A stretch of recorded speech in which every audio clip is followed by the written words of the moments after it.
Ya, assalamualaikum warahmatullahi wabarakatuh. Prosedur pemecahan masalah secara sufistik. Nah, masalah apa saja yang diselesaikan dengan cara kita ini ya, yang nanti ini dipakai di rumah tasawuf ya. Jadi nanti dipakai di rumah tasawuf ya metode dan prosedur ini. Buat apa saja sebenarnya ya, buat semua masalah. Jadi baik problem rumah tangga, problem apa penyakit fisik, problem hubungan, problem macam-macam ya nanti prosedurnya ya sama dengan prosedur yang seragam nanti kita pakai prosedur ini, ya metode dan prosedur ini. Ya tentu ini menjadi satu prosedur standar, tapi nanti standar apa prosedur-prosedur yang lain kita kembangkan. Wis ana to. Sampeyan ra apa-apa ngene wong dirokokan ngrungokke. Jadi ini prosedur standarnya gitu lah. Nanti kita bisa kembangkan prosedur-prosedur terapi yang lain. Tapi minimal kita pakai cara yang ini ya, pakai prosedur dan standar ini. Nanti kita kembangkan kayak terapi zikir, terapi sholawat, terapi macam-macam kan kita kembangkan nanti. Yang kita butuhkan sebenarnya satu cara yang seragam, yang nanti cara itu bisa dipakai oleh kalau kita nanti punya apa cabang-cabang rumah tasawuf ya, di beberapa tempat. Ini tuh sangat penting sekali sebenarnya ya, karena kalau kita menawarkan sesuatu, misalnya menawarkan rumah tasawuf didirikan di sebuah tempat, kan tidak mungkin kita nerapi sendiri terus kue rono, kan tidak mungkin. Kita harus melatih calon terapisnya. Dan melatih itu kan harus punya standarisasi.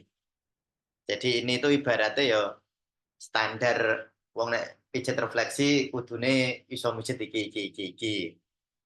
Tapi kalau masalah rinciannya atau pengembangannya nanti kita kembangkan lebih lanjut. Jadi ini prosedur standar di dalam proses terapi tasawuf ya. Terus gitu ya Mas Dara geser. Orang geser. Ke sini, arahnya ke sini. Ya. Kursornya arahin ke daerah Nah, sini. wis. Bon. Nah, oh ini ke sini. Baik ya. Nah, kita ke halaman 2. Jadi sebelum adik-adik itu nerapi, harus tahu dulu sebenarnya konsep dasarnya itu gimana sih. Bedanya penyelesaian secara sufistik dengan tidak sufistik itu sebenarnya bedanya apa? Mas Rianto sakit lagi Mas? Sambil meresan ini. Kenapa yang beli mau? Ya, Mbon. Bedanya cuma ini, ya.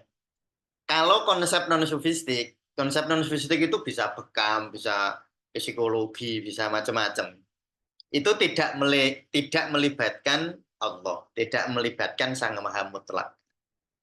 Jadi sampean kalau di dunia psikologi, ya tekniknya begini, tidak ada unsur-unsur ketuhanan di sana. Walaupun ya nanti tetap ada di cabang-cabang psikologi tertentu. Tetapi secara umum kan tidak. Misalnya nek dokter di dalam prosedur kedokterannya itu sendiri kan orang ono prosedurnya doa, orang ono. Jadi misalnya sampean operasi, orang ono prosedur operasi doa. Lah kok di nganu Pak, di ruang operasi banyak berdoa, itu bukan prosedur operasi, itu prosedur yang dibuat sendiri oleh masing-masing pelaku operasi. Sing diterapi ya, sing dioperasi yang donga, sing operasi yang donga. Tapi di dalam protapnya kan nggak ada. Jadi kalau non sufistik itu tidak melibatkan Tuhan, tidak melibatkan Allah. Saya sebut di sini Sang Maha Mutlak. Jadi subjek menyerahkan kepada Sang Maha Mutlak, lalu Sang Maha Mutlak yang menyelesaikan masalahnya. Jadi sebenarnya di situ. Kalau konsep non sufistik, pikirannya ini. Kalau ini proses non sufistik ya, bedanya itu begini. Kalau orang non sufistik, nek caraku bener wonge mari, nek caraku ora bener wonge ora mari kan gitu. Tapi kalau orang sufistik, misalnya sampean mau coba Al-Hikam. Al-Hikam itu kan ono sing nomor siji gitu loh. Alamatul iktimadi alal amal. Itu nuksonur rojai inda wujudi jalal. Tandane wong kuwi semende apa bahasa Indonesia apa? Menyandarkan diri pada amal itu nek amale salah terus dia merasa dongaku ora terkabulkan. Seakan-akan Allah itu tergantung kita gitu loh. Iya toh?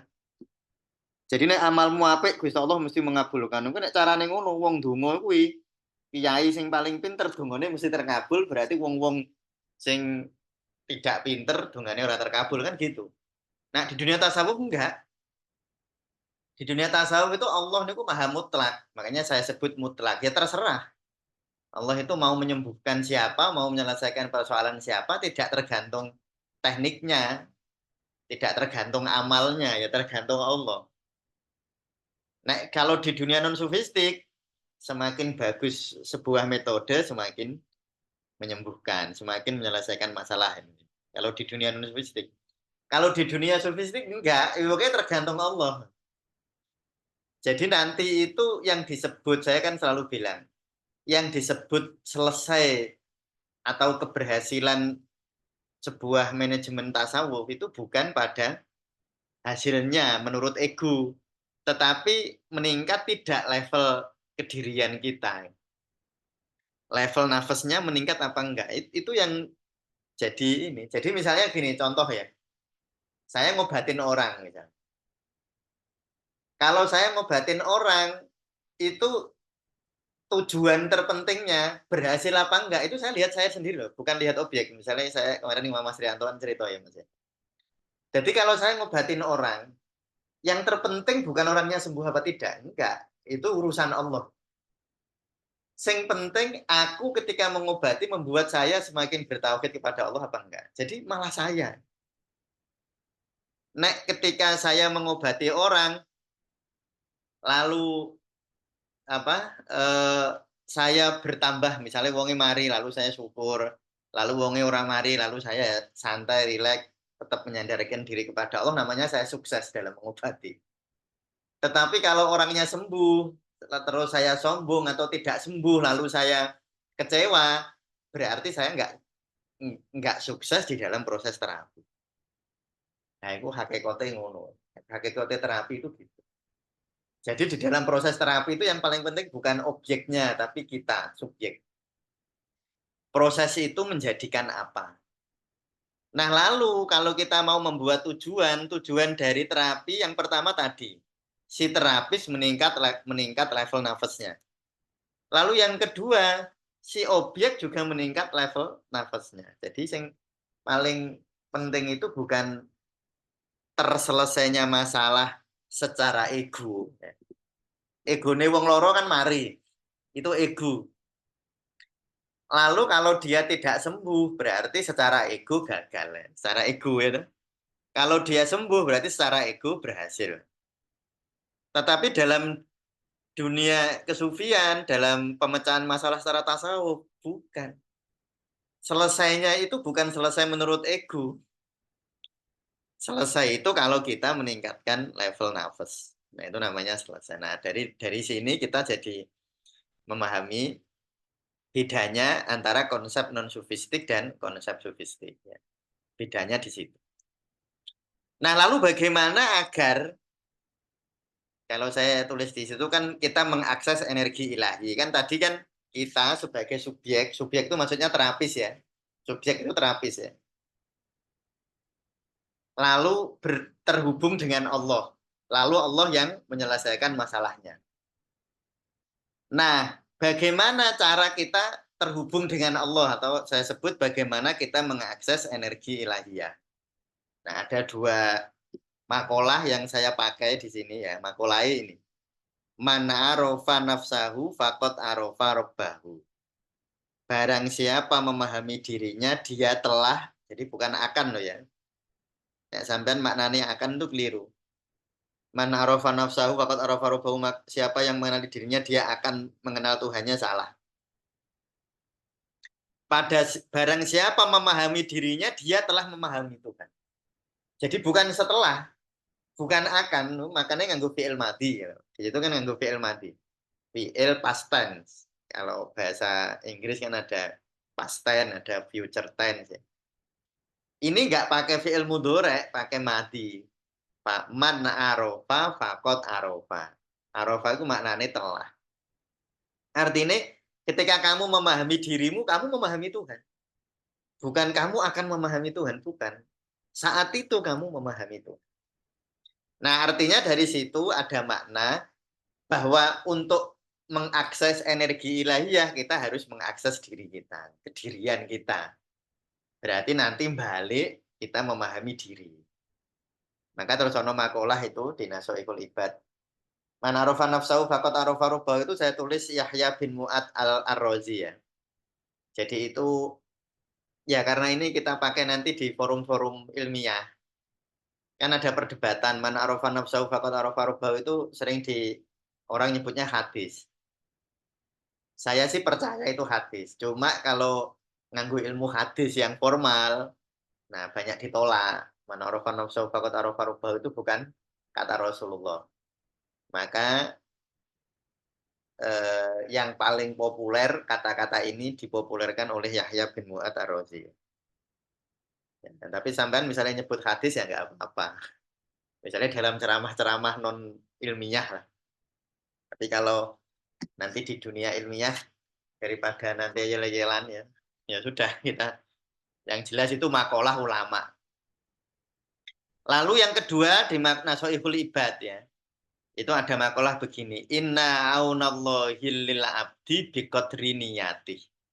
Pertolongane Gusti Allah terhadap seorang hamba kuwi tergantung niate kan berarti balik ning niat ya sesungguhnya inna aunallahi sesungguhnya pertolongan Allah lil abdi bagi seorang hamba biqadri niate itu sesuai atau tergantung niatnya si hamba artinya untuk mengakses energi ilahiyah kita memahami diri berarti balik lagi ke diri bukan bukan memahami Allah itu mengakses energi ilahiyah terus kita wah itu Allah di sana kita di sini lalu mengakses saling menarik gitu bukan mengakses energi ilahiyah itu mengakses energi atau mengakses kedirian kita sendiri makanya lalu saya tulis di situ jadi memecahkan masalah itu oleh Allah melalui dirinya sendiri nah itu jadi nanti kalau ke pasien itu kita ngomong begitu jadi ngomongnya ngono jadi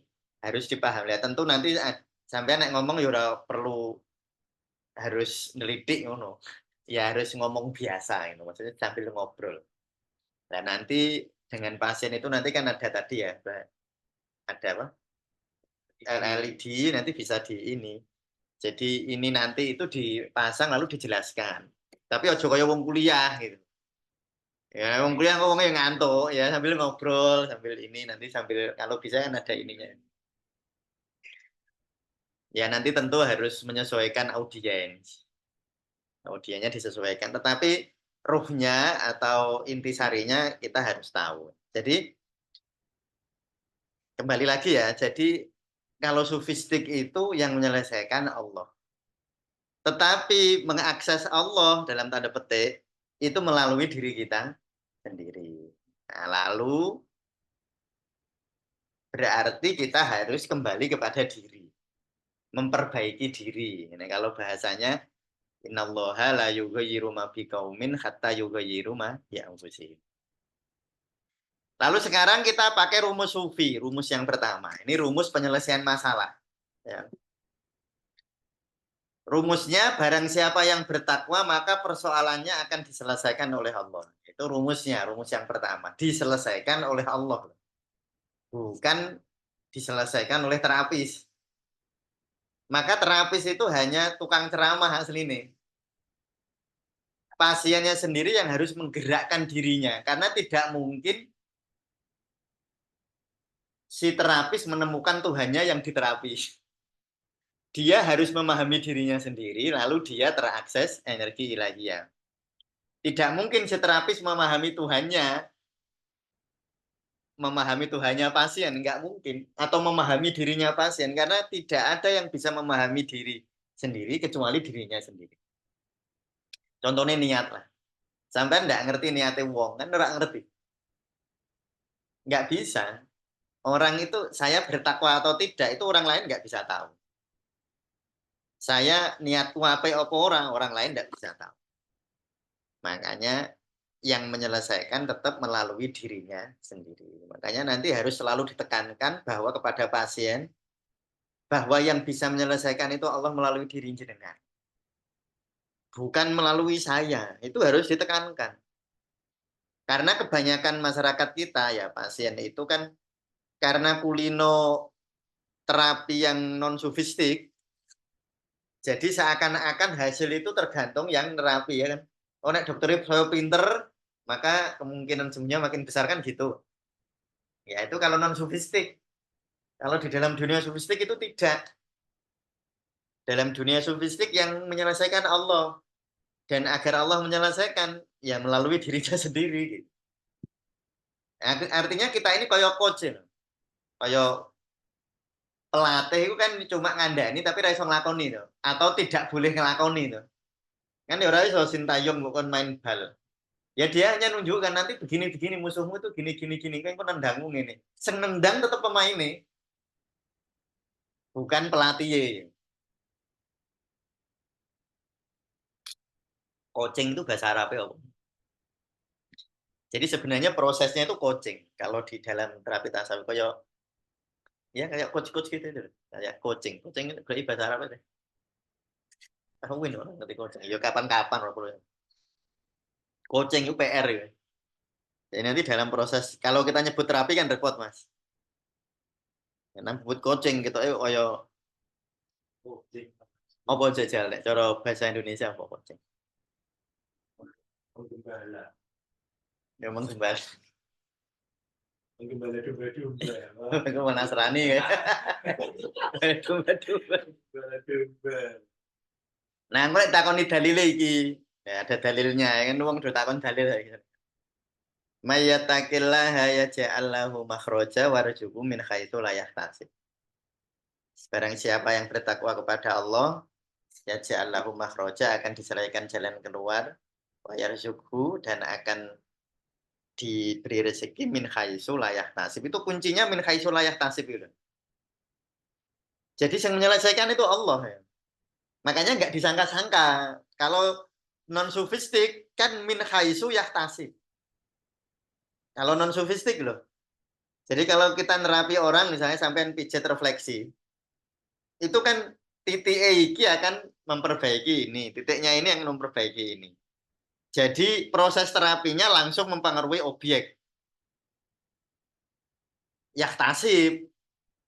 Tetapi karena kalau di dunia coaching tasawuf kan yang menyelesaikan Allah dan Allah kita nggak tahu apa kehendaknya gitu. Makanya min haitsu la yahtasib yang kita nggak mengerti.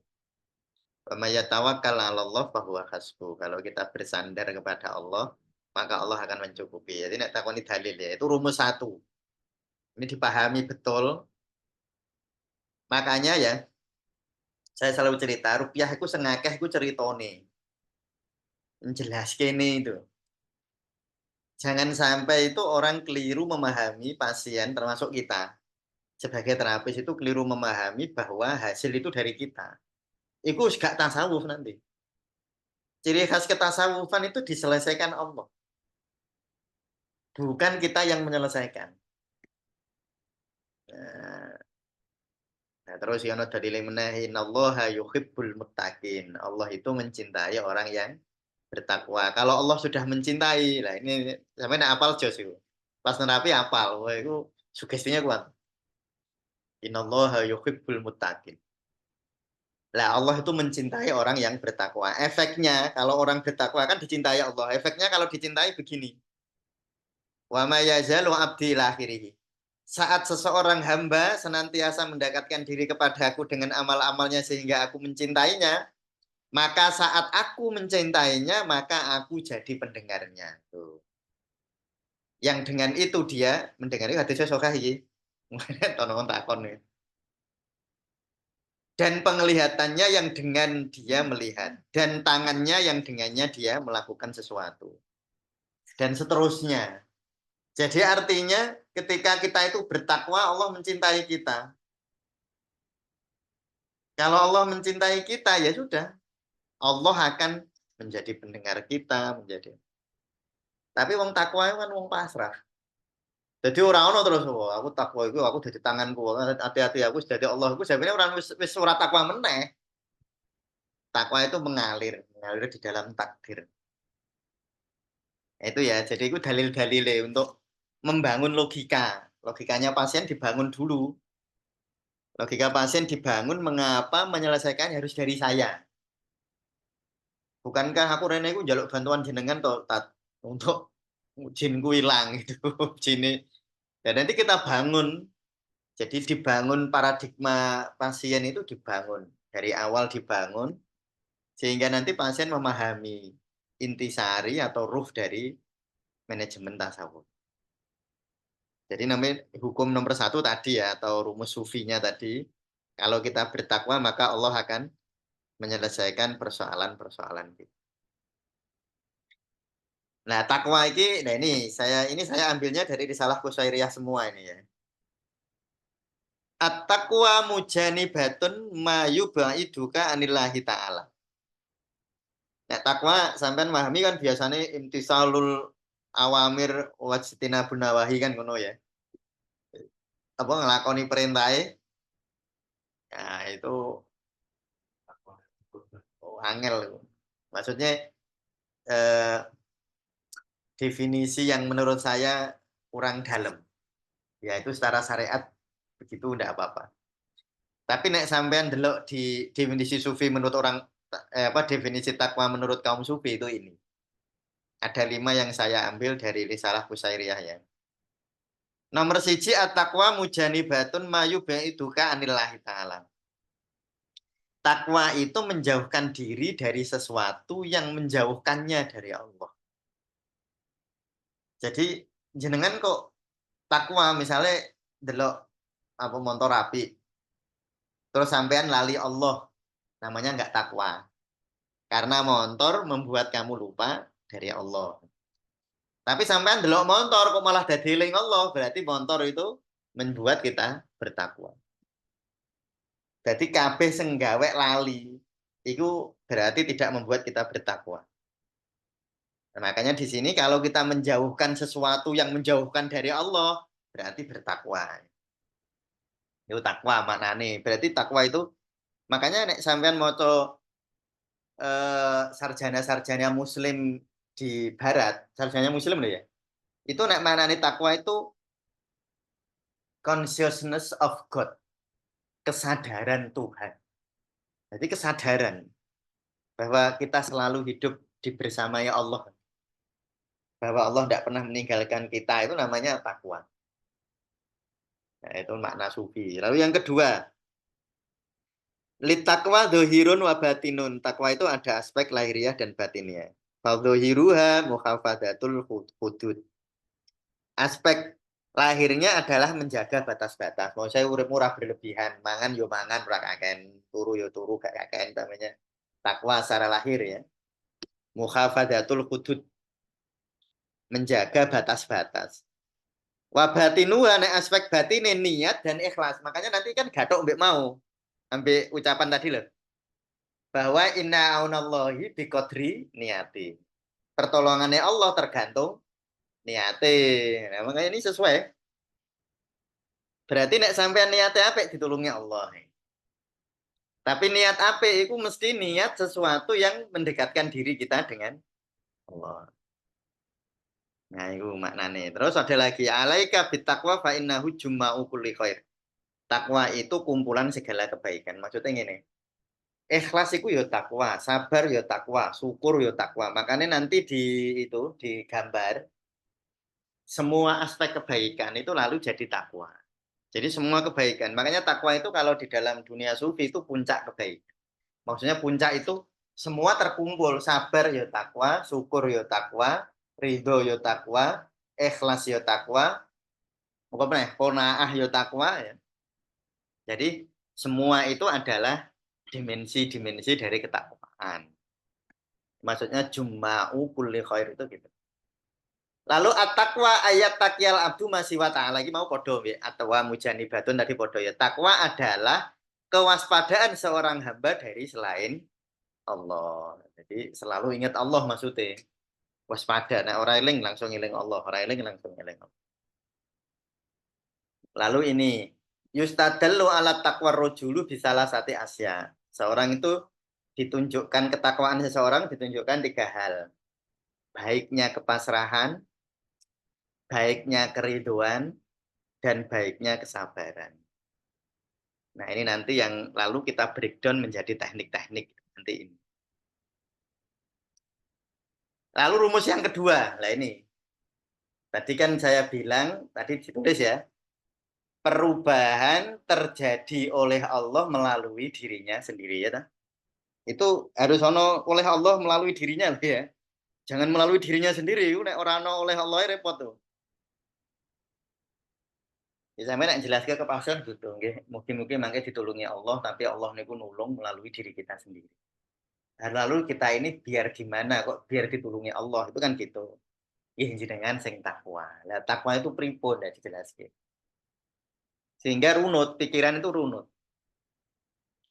Nah, dalilnya takoni ini, nallaha la yughayyiru ma biqaumin hatta yughayyiru ma bi anfusihim. Allah tidak akan mengubah kaum. Kaum itu maksudnya dunia eksternal. Ya adikmu, apa bojomu, lingkunganmu, tonggomu, koncomu, itu namanya kaum. Hatta yughayyiru ma sampai mengubah sesuatu bi anfusihim di dalam dirinya. Di dalam diri kita itu apa? Di dalam diri kita ya pikiran, perasaan.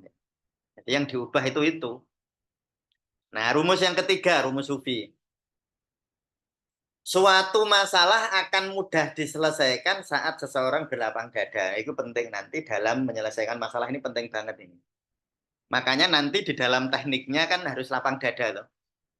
Menerima dulu. Nanti kan ada tekniknya. Itu dasar-dasarnya ini.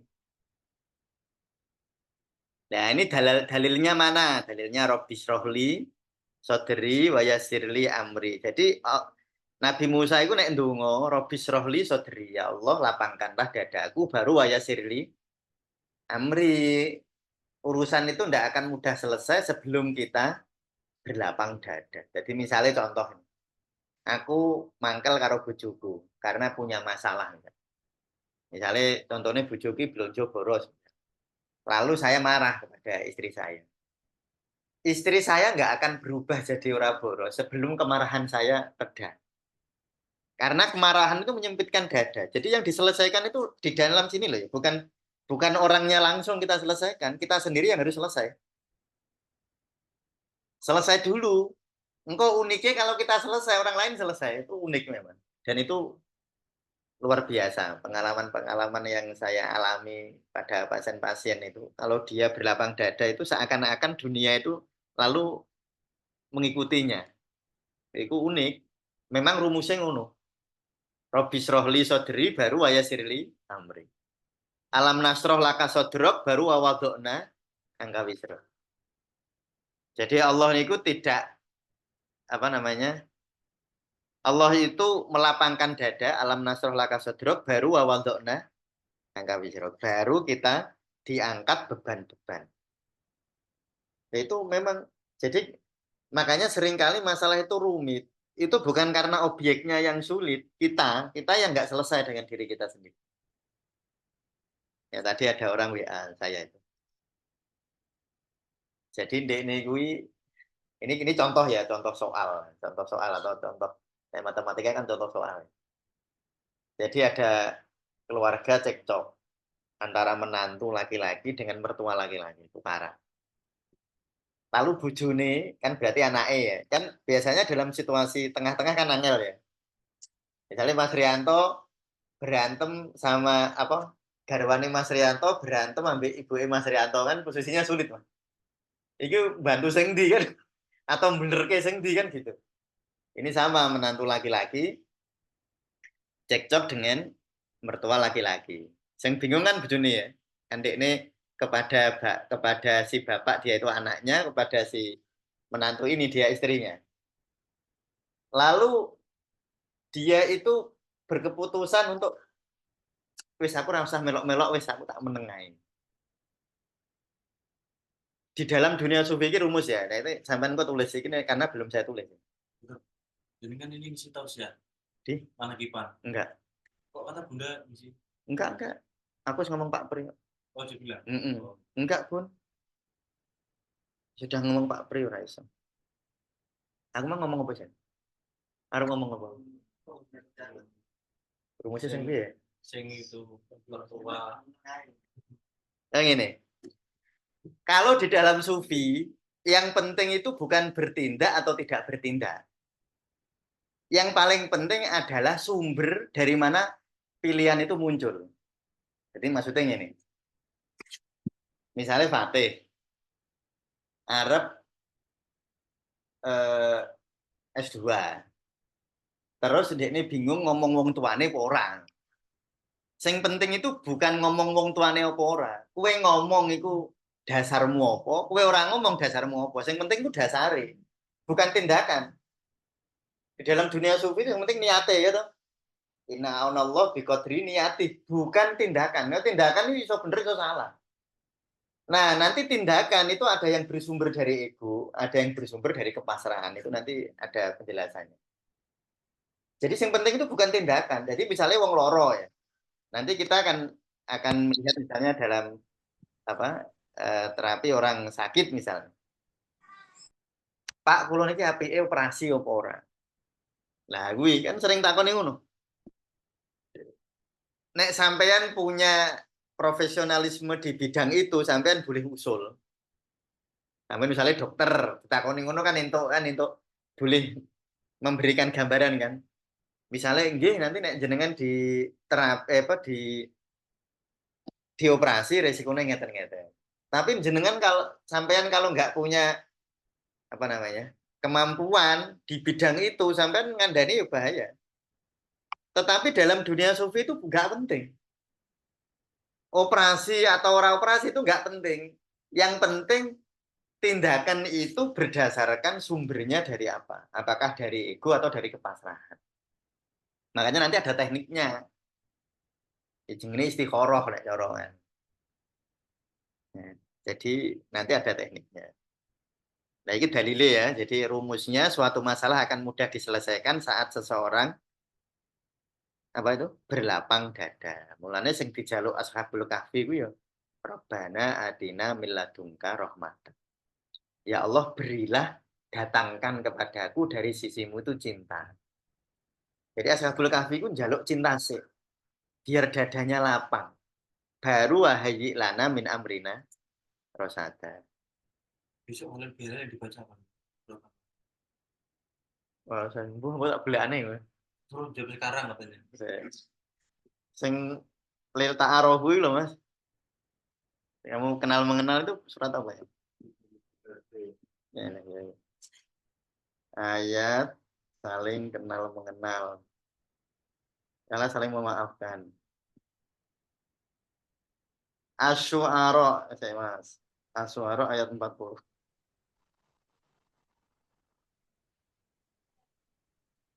Ayat 40. Maka barang saya memaafkan dan berbaik maka pahalanya. Asy-Syu'ara. Asy-Syu'ara ayat 40 lah. Nanti kan dhuwure ambek ngisore. Didelok isih Asy-Syu'ara.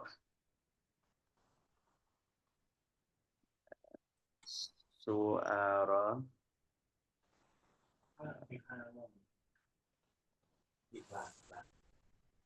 ayat apa ayo itu. Ya. Pulpura wis.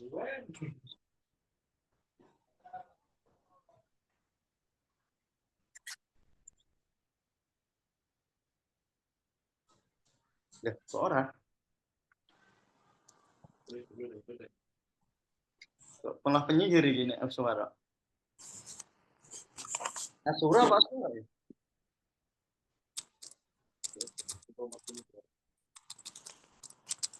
Oh iya. Asura bukan Hujurat. Asura ayat 40. Berarti diwaca sebelumnya. Ya, sebelum. Ya, ayat apa tuh ini tentang apa?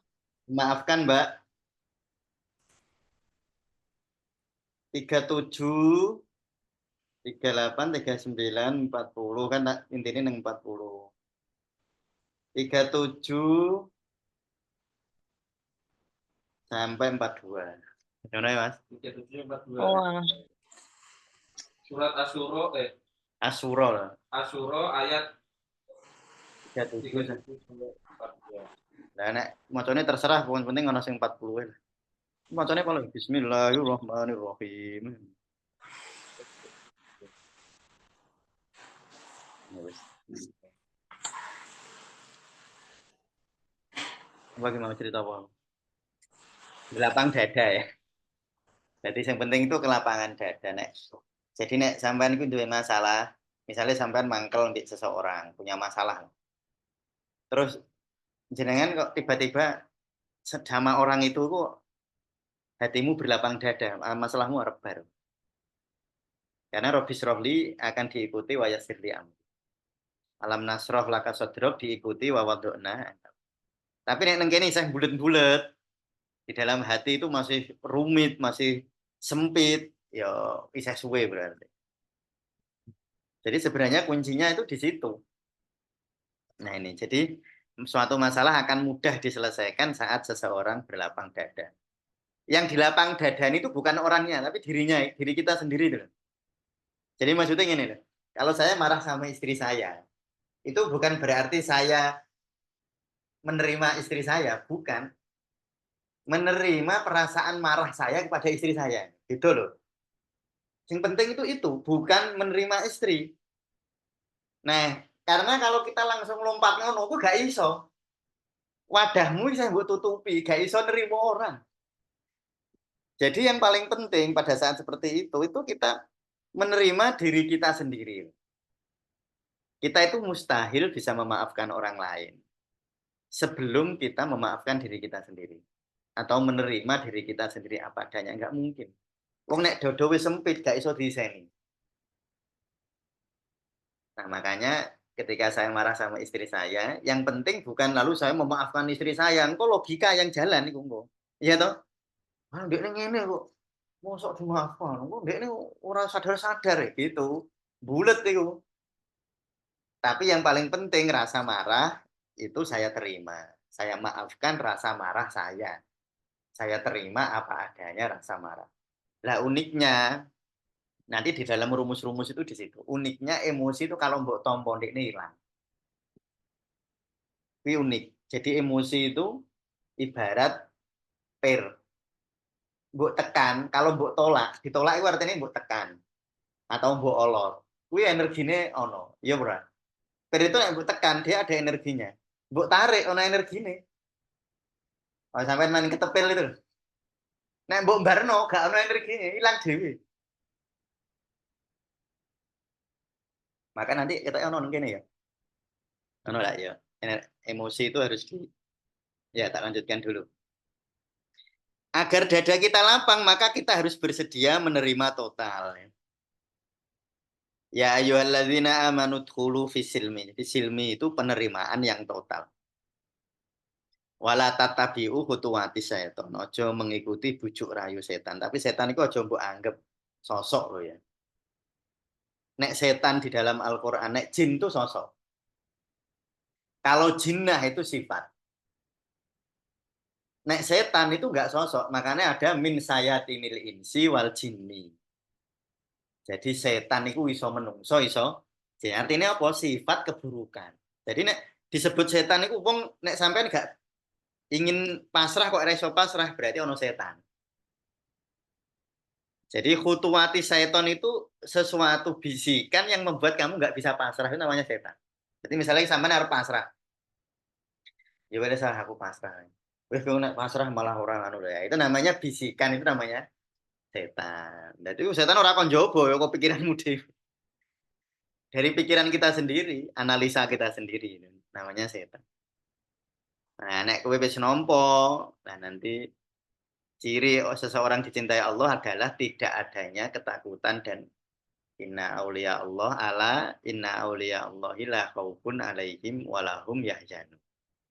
Karena nanti saat emosi itu diterima, la khaufun alaihim walahum. Jadi unik iki mungkin menjadi bahan kan lho teh. kalau ingin belajar ya. Emosi yang sering disebut ning Al-Qur'an itu khauf dan yahzan. Iya toh? Ghadab iku mbok goleki ning Al-Qur'an ra ono gitu. Ya ono kita mbok pira. Sing dibolak-balik emosi yang disebut di dalam Al-Qur'an itu khauf. Khauf itu wedi masa depan. Yahzan itu kesedihan masa lalu. Makanya khauf itu segala emosi negatif akibat memikirkan masa depan. Khawatir, cemas itu khauf. Takut yaitu khauf. Penyesalan di masa lalu, jengkel, ya. Jengkel itu kan menyesal terhadap sesuatu bisa kok ngono ya. Atau langsung dia mau kok ngene karo aku kan masa lalu itu. Itu namanya yahzan. Jadi kalau kita mau memahami secara lebih dalam, khauf itu emosi negatif akibat memikirkan masa depan. Yahzanun itu emosi negatif, semua emosi negatif karena memikirkan masa lalu itu namanya. Nah, itu lalu wong sing iman kepada Allah, dia menikmati saat ini, tidak takut kepada masa depan dan tidak dibuat menyesal dari masa lalu. Ala inna awliya Allah la khaufun alaihim walahum yahzanun. Sing oh berarti ora tak tulis ning kene ya, Mas. Emosi itu ditolak. Menolak emosi ada berapa? Enggak ada ya? Iya, rame. Oh ini. Oh, oke. Saya tak kesini dulu ya. Ini penting. Zaman kok pahami ini ya. Jadi biar sampean memahami yang disebut qanaah itu apa, menerima itu apa. Kan menerima tadi ya. Udhulu fisilmi kafah itu penerimaan yang total. Jadi ketika emosi itu muncul, kemungkinannya loro. Yang paling sering kita itu menolak. Menolak itu ada 3 cara menghindar. Jadi sampean misalnya terus rekreasi. Ah aku ngamuk, sampean ngamuk ya. Misalnya sampean gek nesu, lalu sampean golek daripada aku neng kene tak neng kafe ngopi. Baik sampean menghindar. Emosinya masih ada, hanya ditutupi emosi baru. Sampean ketemu konco-konco, roh kopi, sudut. Sampean menghindar, itu menolak atau menekan. Sebut tekan, pura-pura. Ah, aku itu emosi, saya tidak boleh emosi. Saya tidak boleh emosi. Berarti mbok tekan. Atau mbok lampiaskan, kamu nggak mau menerima ini harus segera keluar, lalu mbok lampiaskan. Itu menolak juga.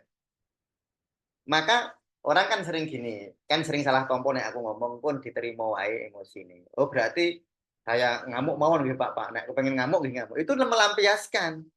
Itu menolak. Loh melampiaskan kok menolak? Iya, karena kamu nggak mau menerima, kamu melampiaskan. Jadi yang disebut menerima itu ya menerima apa adanya. Ora kepengen ngilangi, ora kepengen mempertahankan. Ya sudah pokoknya gue rasa wae. Nah, yang dirasakan itu apa loh? Ini nanti kamu menjelaskan ke pasien itu jenis yang angel gini loh. Menjelaskan ke pasien. Jadi pada saat saya sedih misalnya. Waktu saya sedih kan ada respon fisik ya. Yang paling gampang dari situ dulu, dari respon fisiknya. Makanya sampean harus biasa ya sebagai coach. Itu ya kudu iso ngerasake respon fisik dari suatu emosi karena itu kuncinya. Yang diterima itu kan itu soalnya mau menerima itu nerima semua sensasi. Jadi misalnya sampean saya marah sama istri saya. Nanti waktu saya marah itu saya harus menyadari marah itu saya pertahankan aja di sini tak biarkan. Tidak saya tambahi, tidak saya kurangi. Pokoknya aku menang tok pasif. Kamu harus menjadi wadah. Cukup jadi wadah saja. Wadah dari emosi. Biarkan emosi itu ada, terus sekarang jenengan raos ke sing dirasakin ngawak iku opo? Dada panas lah. Nah, itu lebih gampang nanti kan. Nah, kalau sudah ketemu fisiknya, terus Bu terima ya sudah. Ngerasa no menikmati dada panas. Misalnya aku yang pengalaman. Saya itu kan selalu saya ceritakan, nek emosi negatif banyak itu kan lutut saya, kaki. Jadi saya itu kan dulu pas kuliah pernah tak ceritakan seperti nggak punya kaki itu. Jadi kalau saya emosi negatif, terutama cemas atau gelisah ini. Misalnya ajeng ya kok orang balik-balik misalnya gitu itu. Itu nanti yang paling terasa kalau sudah berlebihan ning sikil ndredeg. Jadi kaya dengkul kaya orang duwe tenaga kaya lemes. Nah, itu yang saya terima. Jadi bukan menerima keadaan dunia eksternal enggak, bukan menerima ajeng ora balik, bukan. Kita menerima sensasi yang di sini. Nanti pada saat kita sudah bisa menerima diri, seneng jobo itu ilusi, itu hilang diri. Sampai latihan ya. Kan bendino no emosi nih. Atau sampean misalnya bangun tidur, tiba-tiba ada sekilas takut opo, atau sekilas cemas opo. Nanti sampean tuh berusaha merasakan tubuh. Nanti di mana yang tidak enak. Lalu ketika yang tidak enak itu sampean rasakan, terus diterima. Jadi bukan menerima keadaan. Jadi gini, konaah itu menerima yang kan menerima sing dipandungke atau menerima yang ada. Nanti kan ada ya definisi konaah. Yang ada itu apa? Yang jelas ada itu kan sensasi ya, sing rasane tenan itu. Sedangkan orang lain, misalnya saya marah sama istri saya. Istri saya itu wonge boros itu nyata apa enggak? Kan orang nyoto, Mas. Itu kan cuma persepsi kita. Makanya menerimanya nggak usah diterima, wong itu cuma persepsi kok. Misalnya istri saya itu galak, itu hanya persepsi. Menurut aku yo galak nek mbok takoni yo. Sampean galak bun, wongin malah nesu. Sopo sing ngomong aku galak? Jadi itu hanya persepsi. Makanya nggak usah diterima, wong ora tenanan. Artinya kita memahami itu hanya persepsi. Yang diterima itu kan kenyataan di dalam diri. Nah, nek ora ono kok mbok terima aku piye? Makanya menerima dunia luar itu sulit. Karena dunia luar itu persepsi, mbok terima nanti persepsimu akan protes. Wah, kok nek terima kok ndekne ora sadar. Jadi menolak itu ada 3 tadi ya. Nah, orang yang sering dimaknani itu menerima berarti dilampiaskan. Itu yang sering keliru. Padahal nek dilampiaskan itu ndekne asline nolak terus moh. Misalnya aku moh nang kene bededeg suwi-suwi saya harus lampiaskan kan gitu. Nah, menerima itu enggak. Ya, menerima itu maksudnya menerima, mengizinkan segala sensasi. Saya tulis gitu apa itu? Tutupan lagi. Menerima adalah mengizinkan apa Kak? Segala sensasi emosi. Segala sensasi emosi, pikiran dan tubuh. Mbok terima. Tanpa menambah atau mengurangi dan tanpa upaya untuk mempertahankan atau menghilangkan. Engko nek wis mbok mbareke ngono, artinya mbok mbareke apa adanya, dia hilang. Biasanya itu 1 sampai 5 menit. Biasanya. Yang keris mbok tompo, mbok bareke. Termasuk misalnya ya, contoh sakit misalnya, sakit fisik. Jadi misalnya kepala pusing, ini kenceng. Cara mengobatinya secara tasawuf ya, itu menerima dulu. Menerima itu dimbareke aja, dimbareke tidak ada upaya untuk menghilangkan atau tidak upaya untuk mempertahankan. Ya pokoknya disadari saja. Nanti sampean rasa no. Itu anestesi paling baik. Menerima.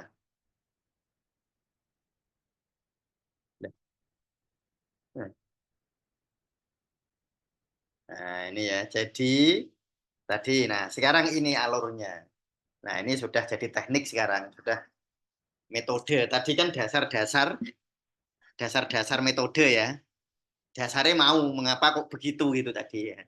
Nah, kita sekarang masuk ke alurnya, metode pemecahan masalah. Yang pertama takholi. Biar sofistik ya. Jadi harus aku kata-kata ngono ya tapi biar sofistik. Takholi itu ngresiki. Membersihkan ya kayak dompetmu jare ya. Pas bodoh nih kan dompetnya diresik. Takholi itu ngresiki ya, yang diresiki itu apa aja? Yang diresiki itu emosi negatif. Biar lapang dada tadi, ngresiki soldernya. Ngresiki kolbunya, ngresiki dari apa? Dari emosi negatif. Caranya ngresiki dengan diterima. Karena emosi kalau tidak diterima dia akan melawan.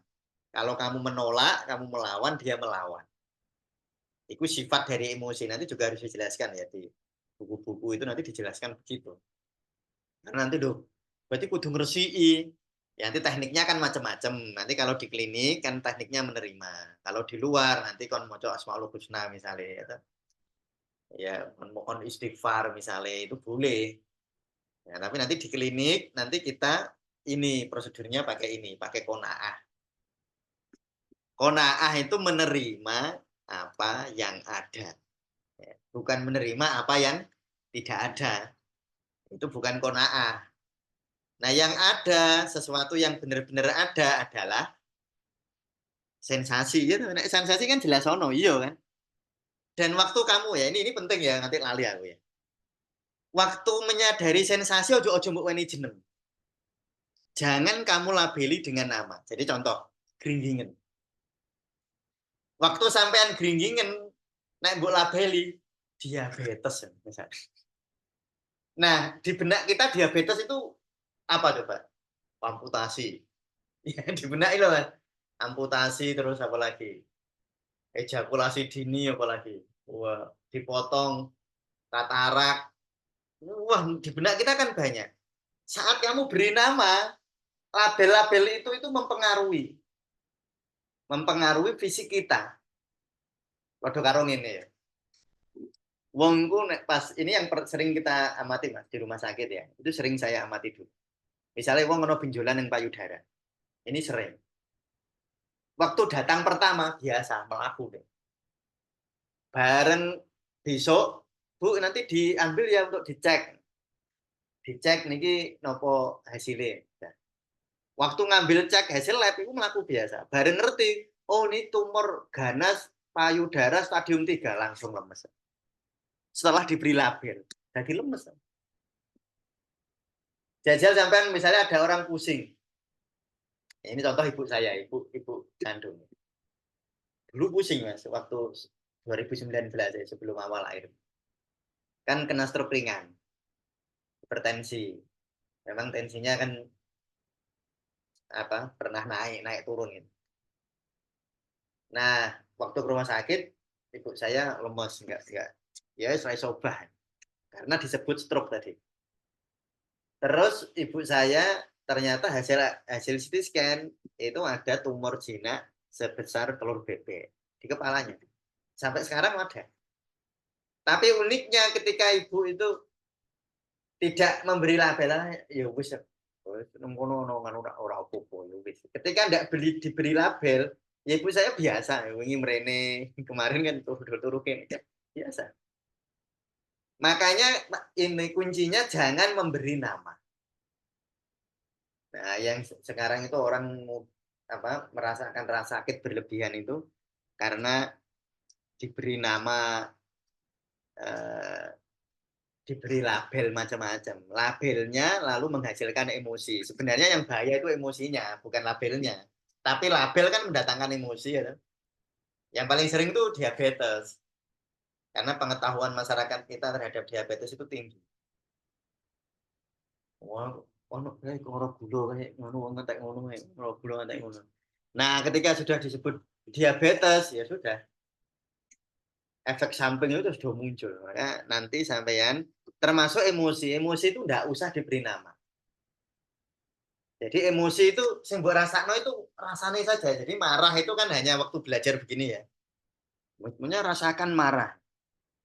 Karena kalau nggak tak kasih nama kan kesulitan memahami. Atau lebih tepatnya rasakan emosi itu apa adanya, nggak boleh dikasih nama, nggak usah dikasih nama, nggak usah dikasih nama marah, nggak usah dikasih nama sedih, nggak usah dikasih nama takut, nggak usah. Pokoknya rasanya ngono. Jadi nanti ke pasien itu caranya begitu, mungkin diraos kayak mawon Bu, betul usah diwangi, betul usah dijudengi pun, yang rasanya pripun. Nggih, saking ngrasake nggih. Nanti kan sambil ada audionya. Sambil nanti sebenarnya tekniknya bisa typing, bisa macam-macam lah. Ya, nanti yang penting itu kita membimbing mereka untuk bisa menyadari dulu lalu menerima semua sensasi. Pun diterima mawon, misalnya kepalanya pusing. Yang mana Bu yang pusing di sini pun jenengan sadari terus jenengan tampi nggih. Nggih niki kehendak Allah jenengan tampi jenengan terima. Jadi ketika orang sudah qanaah otomatis ridho. Jadi sebenarnya langkahnya itu cuma takholid tok. Karena kalau takholli sudah terjadi otomatis takhalli. Sampean nek wis iso nerima otomatis ridho, ya ora? Nek ridho otomatis sabar. Ya kan? Otomatis sabar. Otomatis syukur, otomatis takwa. Jadi sebenarnya yang diperlukan itu hanya menerima. Jadi langkahnya itu hanya langkah menyadari dan menerima. Udkhulu fisilmi kafah. Jadi langkah yang paling penting itu tawakal ala Allah. Jadi wis pasrah mbek Gusti Allah diterima. Nah, jadi sebenarnya langkah itu hanya itu. Tahalli dan tajalli itu efek otomatis dari taholli. Ya, efek otomatisnya itu. Jadi wong anggere wis iso nampa apa-anane ya mesti sabar. Ya cuma nanti urutan runtutannya begitu. Ya. Lah qanaah itu menerima apa adanya, al qanaah tarkut tasawufi ilal mafqud wal istighnai bil maujud. Qanaah itu tidak melihat apa yang tidak ada. Ya ora ono. Ora ono kan ya ora usah didelok wong ora ono. Dan merasa cukup dengan apa yang ada. Jadi menerima yang ada. Yang paling layak diterima itu diri kita sendiri. Nah, kita kan sering menolak diri kita sendiri. Makanya ketika seseorang menolak dirinya sendiri, dia akan ditolak oleh alam semesta. Engko delalah sing teko ning ndekne iki yo sing jengkel-jengkel iki. Makanya sampean harus terbiasa menerima diri. Makanya ada teknik namanya mirroring. Mirroring itu iso mbok iso ora, terserah sampean. Tapi ini teknik. Jadi sampean telanjang bulat nang kamar mandi. Telanjang bulat betul-betul bulat. Enggak kaca kamar mandi. Sampean iso tuku apa plastik kaca ya. Pasang di kamar mandi, kamu melihat tubuhmu apa adanya. Kan sampean jarang loh dulu awakmu total ya. Jarang loh. Nah, sampean ngerasakno. Biasanya sampean nek delok ngono secara total nanti akan ada respon fisik tertentu.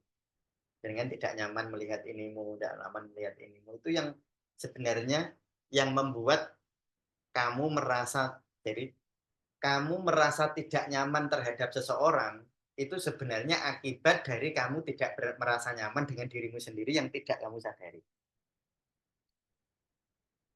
Jadi aku sering nyontohke iku nek irungmu pesek, lalu kamu enggak nerima irungmu pesek. Wong delok irungmu lho kowe nesu. Ya karena kamu melihat irung pesek itu elek ya.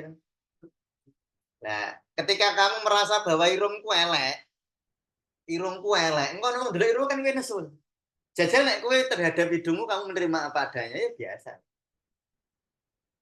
Maka menerima diri itu menerima tubuh itu tekniknya mirroring. Delok nang kamarmu kunci kayak kaca, delok awakmu dhewe delok.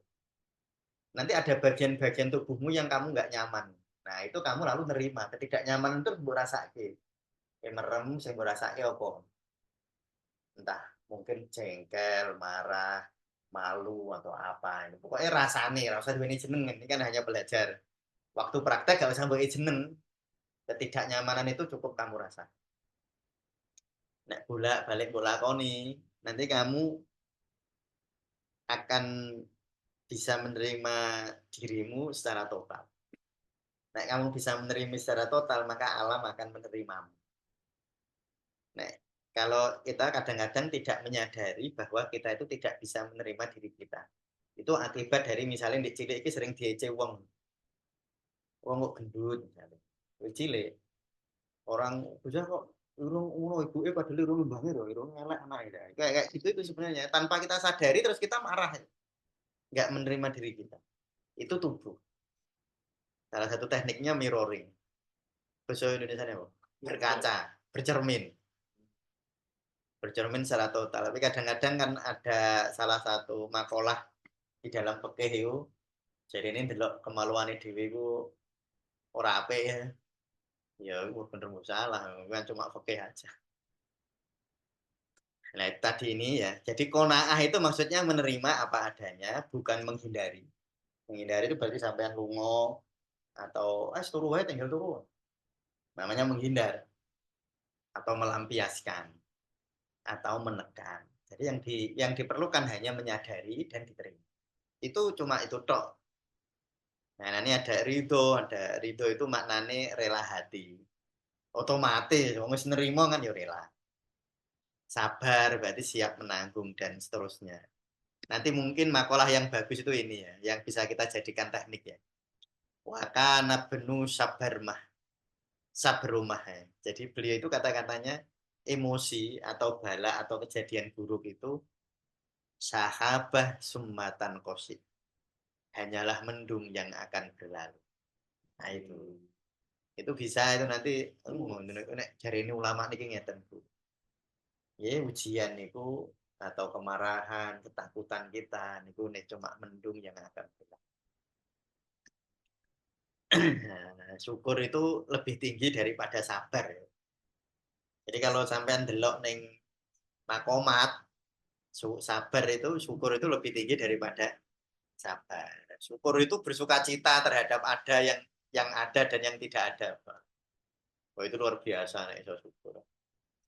Nah jadi nanti perjalanannya satu menyadari, kedua menerima.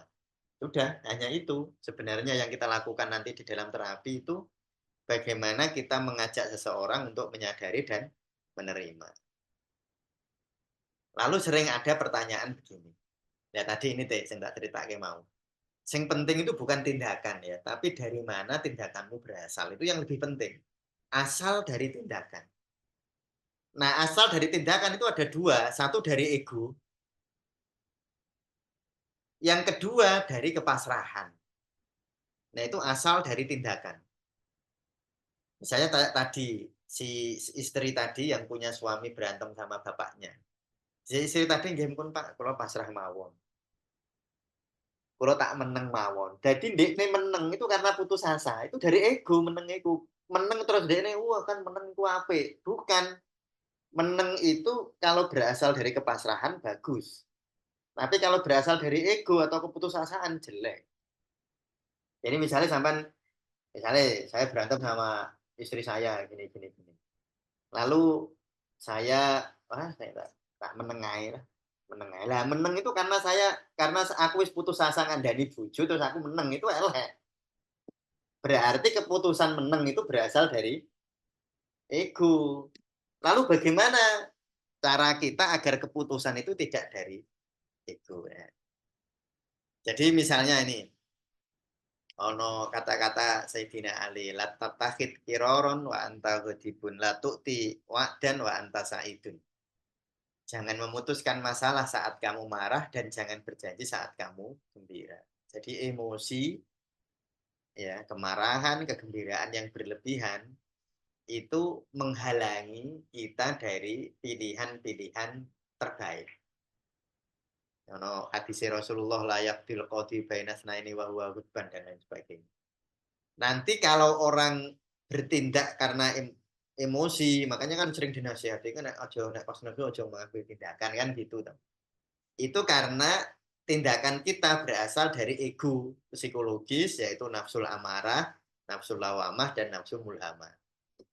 Nah, tindakan itu seharusnya berasal dari hidayah.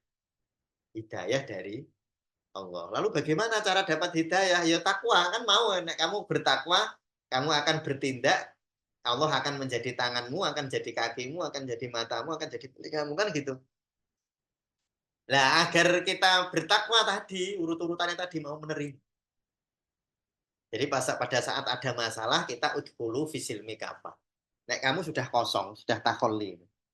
Enggak hidayah itu muncul. Karena hidayah itu ibarat udara. Selalu ada setiap saat. Ya, kalau ini. Jadi hidayah Allah itu seperti udara. Ada setiap saat.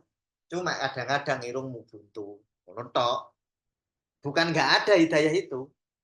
Jadi mendapatkan hidayah itu bukan sekarang hidayah nggak ada terus mbok jaluk ono ora, kamu membuka pintu hidayah. Jadi ihdinas siratal mustaqim, ya Allah berilah saya hidayah. Itu maksudnya kamu membuka ganjalan-ganjalan di hatimu. Ya mau taholli tadi menghilangkan Qanaah tadi menerima agar terjadi pembersihan dari ego, dari kemarahan, dari ketakutan. Nek sudah bersih, maka hidayah nanti bisa kamu hirup otomatis. Jadi nek hatimu wis tenang, kemarahanmu sudah hilang, berarti tindakanmu berasal dari energi ilahiyah. Mesti tindakanmu apik. Apik itu artinya bukan apik secara ego loh. Pasti akan mendatangkan kebahagiaan, mendatangkan ketenangan. Nah, itu ya. Jadi tindakannya bersumber dari petunjuk Allah. Nah, bagaimana kita dapat petunjuk Allah?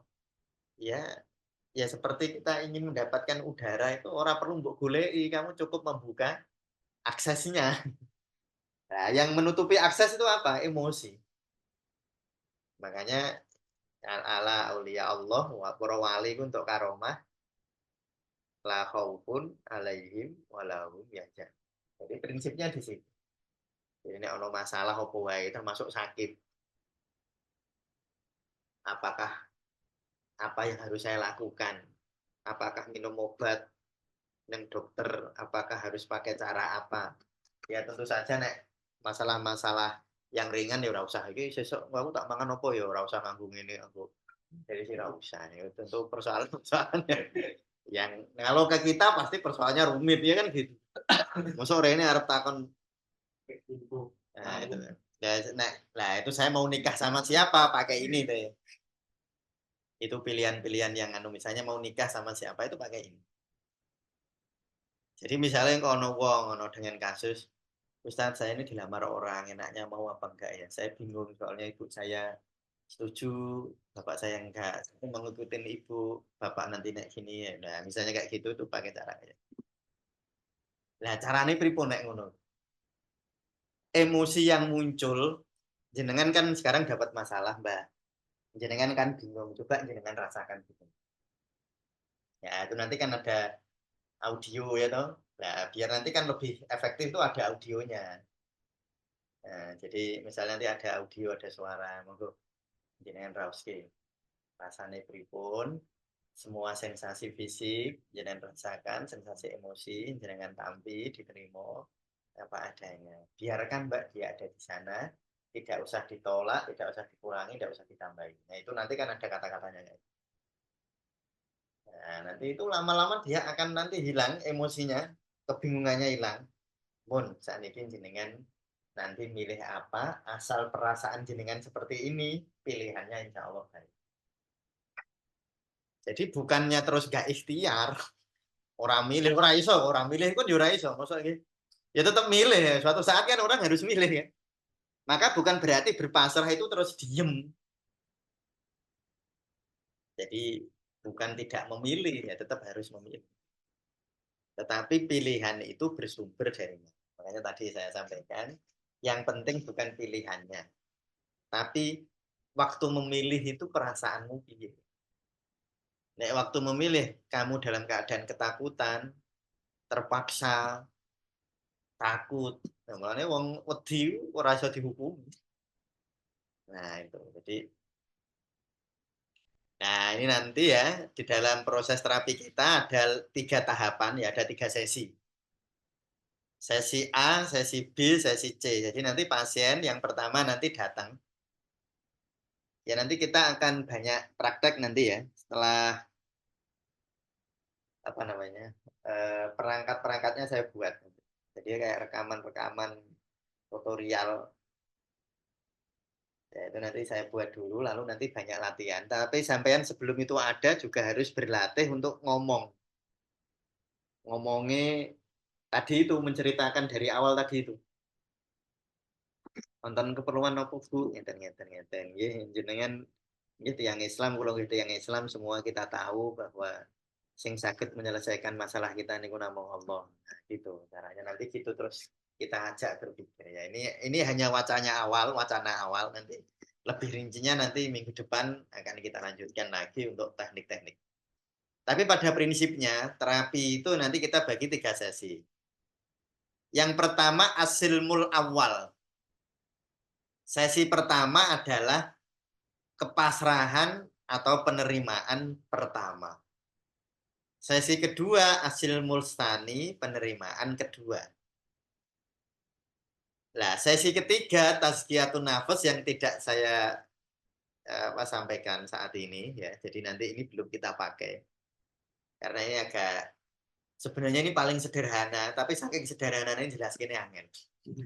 Saking sederhananya ini jelas gini. Contohnya ngeten Mas. Ini contoh ya. Ya biar sampean punya logika wacana dulu. Saya itu ada sariawan di sini itu agak besar. Keluarannya umum nek awalnya itu waktu cara menyelesaikannya itu sudah naik mau kan nerima. Nek saya enggak. Begini tekniknya. Yang merasa sakit itu siapa coba? Coba, yang merasa sakit itu siapa? Kan aku tuh. Aku merasakan ya. Berarti antara aku dan sakit itu ada jaraknya ya. Ya kan ono, ya iya enggak? Enggak, iya atau enggak? Kan berarti antara ini dan aku ada jaraknya ya. Saya memahami ruang di antara aku ini. Nah, menurutku sakitnya berkurang. Jadi itu tazkiyatun nafas. Artinya kembali ke diri, menyadari diri sejati kita. Itu paling sederhana, tapi jelasin ke wong wangil. Dhisik wingi ana ketemu Mbak Yu kowe takon ngono kowe ora mudeng, ora langsung mudeng. Nah, itu jelas kene yang susah, padahal itu paling sederhana. Ora jelimet, Mas. Jadi misalnya saya marah sama istri saya. Kalau tadi tekniknya kan nerima. Enggak. Saya hanya menyadari rasa marah saya sadari dulu tanpa usaha menerima. Saya hanya oh aku rasanya aku itu saya rasakan. Itu masih aku psikologis loh. Tetapi lumayan hasilnya. Jadi aku lalu marah. Kan ada sensasinya. Nah, antara aku dan marah itu kan ada jaraknya. Nah, itu saya sadari ini. Keterpisahan aku dan marah itu saya sadari. Marahilah. Itu tazkiyatun nafas sih. Jadi tadi langsung ini loh. Dalile, ini gue dalil. Wa nafsi wa ma sawwaha. Demi diri, demi nafas dengan segala potensinya, dengan segala sawah itu ini, sawah itu kayak sawah ya. Mbok tanduri apa iso, namanya sawah. Baru iso mbok tanduri fa'alhamaha fujuroha wa taqwaha. Kan gitu. Ditanduri fujur, ditanduri takwa. Tapi sawah itu ambek tanduran beda lah. Ya beda antara berarti nafas sama ketakwaan dan kefujuran itu terpisah ya? Terpisah. Makanya kita menyadari diri kita yang sawah itu. Ya masalah fujur dan takwa, wes nomor loro. Yang penting saya menyadari, makanya kot aflaha man zakka. Yang mensucikan, mensucikan itu dari mana? Dari fujur dan takwa. Maksudnya bukan mensucikan menghilangkan, menyadari jarak antara diri yang merasakan dan dengan sesuatu masalah. Makanya seperti tadi, sabrumah tadi, kamu adalah langit, masalah hanyalah awan. Kowe iki langit itu. Lah masalah itu hanya mendung lalu dia akan pergi. Kamu bukanlah mendung, kamu adalah awan. Kamu adalah lautan, kamu bukan ombak. Kamu adalah kamu bukan coretan, kamu adalah papan tulis. Lah, menyadari papan tulis bahwa kamu papan tulis ini loh. Namanya tazkiyatun nafas ya. Kamu itu bukan tulisan, kan kita seringnya menyadari nek kamu itu tulisan. Saya pinter, saya saya jengkel, saya ini seakan-akan kamu mengidentifikasi dirimu dengan tulisan, dengan awan, dengan ombak. Padahal kamu adalah langit, bukan awan. Kamu adalah lautan, bukan ombak. Kamu adalah papan tulis, bukan coretan. Nah, nek kamu memahami jarak antara coretan dan papan tulis, ya kabeh hilang. Jadi, nek sing nyekeli itu sudah kamu sadari. Sing nyekeli marah itu kan aku. Sing nyekeli marah kan akumu. Jadi kan ada aku kan tadi. Ya kamu kan marah karena ada akumu. Nah, ini kalau itu namanya tazkiyatun nafas. Nah, itu ini kita ini di teknik ini saya menjelaskannya atau bagaimana itu Mungkin agak susah, tetapi mungkin nanti bisa dibuat tanpa harus menjelaskan itu kata-katanya itu. Ya, kamu adalah. Aku ini dapat ide itu ini loh.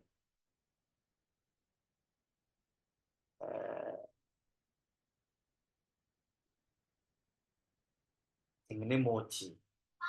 Moji itu guru spiritual. Aku naik mobil, habis di mobil Mas Rianto. Kalau pas di klinik sampai di parkiran itu. Nah, sedang ada ketidaknyamanan itu saya dengerin Moji. Jadi dia 10 menit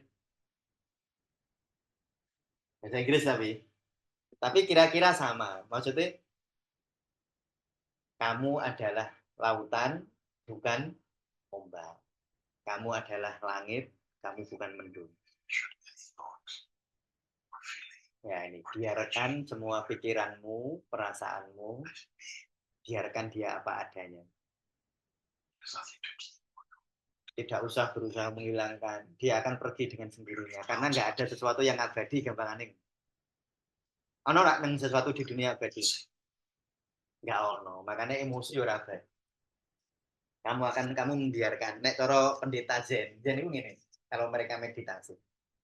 Ketika kamu duduk, rumput-rumput akan tumbuh dengan sendirinya. Kamu cukup duduk, maka rumput-rumput akan tumbuh dengan sendiri. Karena dunia luar pasti akan ada dinamika. Ya kamu menyadari kayak gitu. Menyadari marah itu ya biasa.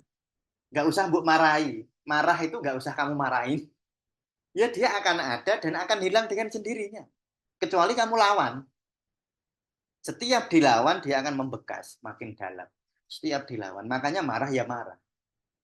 Nggak usah tadi, nggak usah tiga, nggak usah dilampiaskan, nggak usah ditekan, nggak usah dihindari. Jadilah sabar, bersedia menanggung. Ya menanggung nggak enaknya marah itu. Kamu harus bersedia, namanya sabar. Nggak enaknya sedih kan orang enak sedih. Lah, sing jengene hakikat sabar itu kamu bersedia sedih. Makanya sabar itu maknanya menahan, menanggung, bersedia menanggung kesedihan, bersedia menanggung kejengkelan. Nah, kita selama ini kan dilatih oleh lingkungan kita gak untuk jengkel, gak untuk marah. Dalam artian kita melawan. Gak untuk marah itu bener loh nasihat. Lata udok walakal janah itu boleh. Kan bener, jangan marah. Tetapi tidak dimanai, jangan menolak marah. Kalau kita ingin gak marah, terimalah marah. Jadi latah gedop itu iso dimaknani latah gedop walakal janah, terimalah marahmu, maka bagimu surga. Karena ketika marah kamu terima, dia akan pergi karena dia hanya awan. Dia hanya panas, dia hanya dingin. Ya, dia hanya coretan, dia hanya ombak yang pasti akan pasang dan surut. Nah, itu mungkin nanti yang kata-kata seperti itu perlu dirumuskan ya. Itu harus dirungok sambil apa? Kita nanti terapisnya sambil nuntun. Nah, itu ya. Saya kira itu untuk hari ini kita lanjutkan nanti minggu depan. Ya, cukup sekian. Assalamualaikum warahmatullahi wabarakatuh.